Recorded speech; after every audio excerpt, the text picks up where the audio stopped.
The downfall of modern society, digital heroin, the attention economy, and the worst things humans have ever created since the atomic bomb. I am, of course, talking about social media, but I'm not here to talk about its shortcomings. No, I'm here to talk about its benefits and how I have managed to have an overall positive experience on social media using what I call the 3Cs method.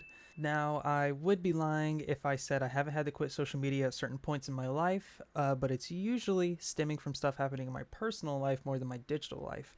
But they do tend to bleed together, like bleed into each other, but hopefully I am here to fix that. Now, real quick, what is social media? It is defined as the online platforms and applications that enable users to create, share, and interact with content and connect with others. Now, we live in the most connected time in human history. My mom is on a vacation in Fiji. Cool, I can talk to her at light speed from across the globe on my phone. And yet, studies have shown that people now more than ever feel alone. And instead of seeing my friends and puppies and kittens cuddling and great inspirations of the world, I end up seeing brain rot, hate-fueled content, and downright garbage. So, how do we work on this? The 3Cs method to having a positive social media experience. C number 1 is Cull. You've got to distance yourself from the people and the content that are bringing you negativity. I'm talking unfollowing, blocking, using incredibly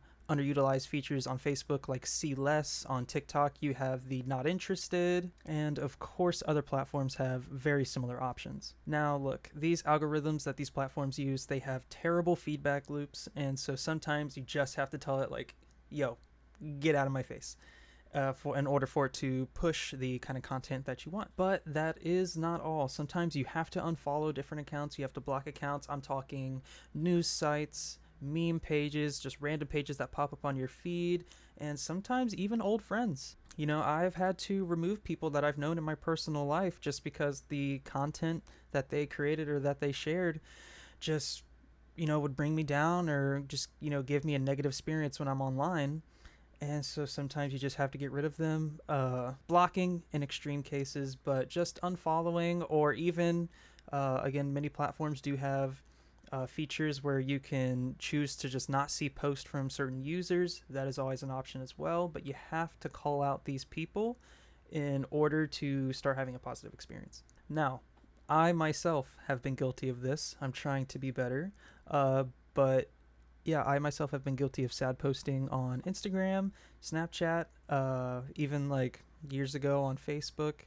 I'm trying to be better, and it wasn't until recently, actually, I had a friend reach out to me and was like, "Hey, I had to unfollow you on certain accounts just because like I'm already having a hard time, and some of the stuff you were sharing, and some of the stuff you're putting on your story just like was putting me in a bad headspace." And that's when it kind of clicked. I was like, oh shit, like even though, I'm just sharing like a sad song with some sad lyrics or like a sad quote or something, just trying to express how I'm feeling, it's also negatively impacting the others around me. And I didn't really think about that at the time. But yeah, so C number 1, Cull. Get rid of these negative influences that come across your social media, even if it's just at random times you see something you don't like. Just make sure that you tell whatever platform you're on, like, yo, I don't want to see this anymore. Don't show it to me. You have to actively do that. Now, C number 2 is Curate. You have to actively engage with the kind of content, people, and communities that you want to see more of. If you want to come across the kind of content that you would like to see, sometimes that requires you to actively go out and find it. That's, searching for different creators, sites, hashtags, all of that. And not only just from, following these different people or these different pages will you just naturally come across more of the content that you want. The algorithms will also learn from your different searches, learn from your likes and your interactions and your commenting, and even sometimes reaching out to different creators and just telling them like, hey, I really appreciate the kind of content that you post, or just talking about some of the stuff that you have in common, just messaging people. I mean, oh, wow, I just lost my train of thought. I mean, it is called social media. Sorry. But yeah, it's called social media for a reason. And last but not least, C numero tres. Yeah, create. Honestly, I feel like this is the most important aspect of social media, is to put out the kind of content that you would like to see. Kind of like the old saying, be the change that you want to see in the world.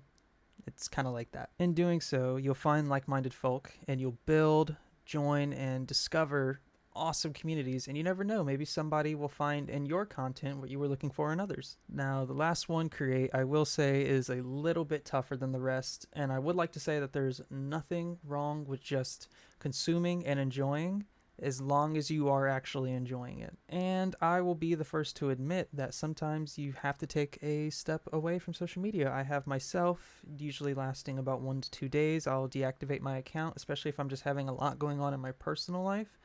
I'll just deactivate my accounts and just be gone for a couple days. Just kind of take a much needed mental break. And there's nothing wrong with that. There's nothing wrong with not being on social media at all. But it is also an option, and I do believe it helps as well. Now, if you do these 3 C's, I'm sure you will be somewhat on your way to having a positive social media experience. It is an ongoing process. You always have to cull, you always have to curate, and you always have to create. Third option's a little more optional, but the first 2 are definitely very important to kind of hashing out the experience overall. I just wanted to create this because I've had people and friends in my life who are always on and off social media frequently, and I hear them talk about, and I just hear other people talk about how social media is so bad, but I've had so many wonderful things happen strictly because of social media, and I know a lot of other people have too, and so I just thought I could help make a little video about how to potentially have a more positive time on social platforms. Okay, so now that we're at the end of the video, I've been Savian. Leave a like, comment your thoughts below on this whole thing, subscribe if you want to see more, and I'll catch y'all later. Peace. Hey, so a little birdie told me that you still haven't listened to the Pleasantly Positive Show podcast, but don't worry, episodes are here on YouTube, or you can go to Spotify, Apple Podcast, or anywhere you get your podcasts and listen to it. It is where the whole Pleasantly Positive thing started, so I encourage you to go give it a listen. It's a lot of fun over there. Yeah, make sure you go do that. It'll be totally cool. Okay, bye everybody.